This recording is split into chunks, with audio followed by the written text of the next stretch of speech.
বন্ধুরা দেখুন চিংড়ি মাছের মালাইকারিটা তৈরি হয়ে গেছে। চিংড়ি মাছটাকে প্রথমে নুন, হলুদ আর লঙ্কা গুঁড়ো দিয়ে ম্যারিনেট করে রেখে দেবো। স্বাদ মতো নুন দিয়ে দিয়েছি, হলুদ গুঁড়ো আর হাফ চা চামচ লঙ্কার গুঁড়ো দিয়ে ম্যারিনেট করে রেখে দেবো। ভালো করে রেখে নিচ্ছি, 10 মিনিট ঢেকে রেখে দিচ্ছি।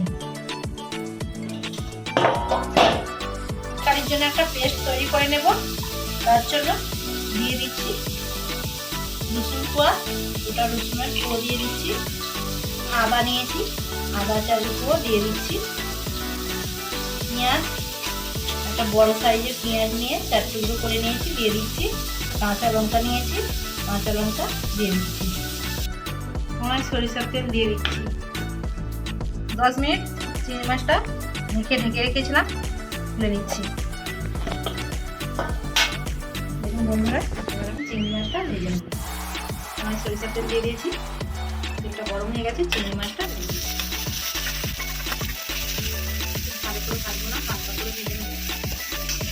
বন্ধুরা দেখুন আমি লাল লাল করে চিংড়ি মাছগুলো ভেজে নিয়েছি, এবার নামিয়ে নিচ্ছি। সরিষার তেল দিয়ে দিয়েছি, দুটো তেজপাতা দিয়ে দিচ্ছি তেলেতে।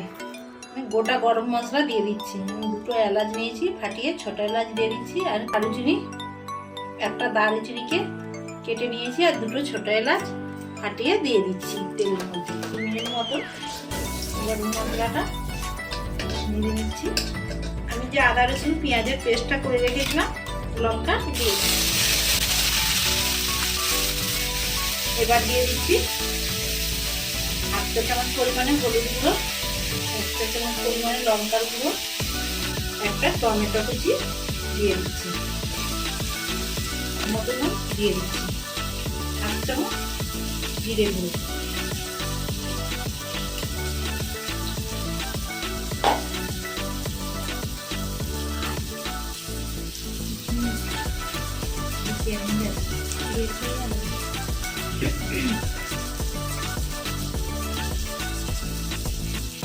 আর দিয়ে দিচ্ছি হাফ চামচ পরিমাণে চিনি। আমি একটু মিক্সির জারটা ধুয়ে জলটা দিয়ে দিচ্ছি। দেখুন বন্ধুরা, মশলাটা তেল ছাড়তে শুরু করে দিয়েছে, আর মশলা দিয়ে তেল ছাড়তে শুরু করে দিয়েছে। এবার আমি নারকেলের যে দুধটা দিয়ে দিচ্ছি। চিংড়ি মাছগুলো ভেজে রেখেছিলাম দিয়ে দিচ্ছি।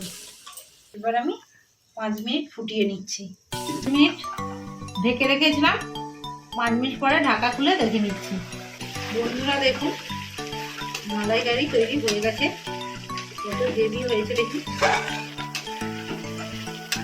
মালাইকারিতে একটু গ্রেভি থাকলে ভালো লাগে। এবার আমি 1 চা চামচ পরিমাণে ঘি দিয়ে দিচ্ছি। 1 চা চামচ পরিমাণে ঘি দিয়ে দিচ্ছি। হাফ চা চামচ পরিমাণে আমি গরম মশলা দিয়ে দিচ্ছি। চিংড়ি মাছের মালাইকারিটা তৈরি হয়ে গেছে, এবার নামিয়ে